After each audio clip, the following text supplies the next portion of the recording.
on the music generation side, so far in our music with Desdemona's Dream, we've used a few bits and pieces of AI generated music.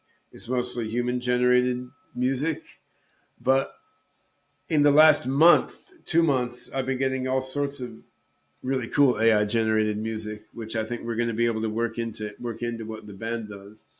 So there, we have a number of different AI models for music generation that work in different ways. So I mean the main one works by you give it a text prompt, sort of like ChatGPT.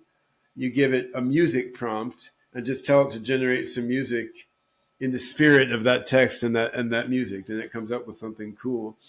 But we're working with another system now where you can give a backing track, like give it bass and drums and Danny's guitar or something, and tell it to come up with something in the spirit of a given text prompt that goes along with that backing track, right? So then Patrick Gudev, who's working with us in Jam Galaxy and who's been taking the role of CEO of Jam Galaxy, he has a different neural model, which is an AI synthesizer.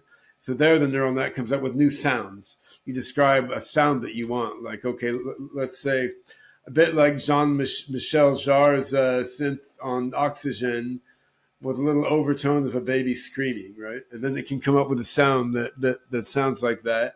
You can use that through your keyboard. So that's a separate neural model for the AI synthesizer. So now we have all these different tools, and you can use these tools, some of them real time in performance, some of them in advance in preparation, and then you put these together, and it's a sort of dizzying spectrum of tools to use. But of course, musicians are used to this, right? Like Danny and Gabe have a ridiculous assemblage of guitar, like effects pedals and transformations and so forth. And I mean, as a keyboardist, I'm dealing with a software synth with all these different settings and plugins. So I think musicians are sort of used to having a weird assemblage of tools that you pull together, and AI gives a whole bunch of other tools to put into the mix.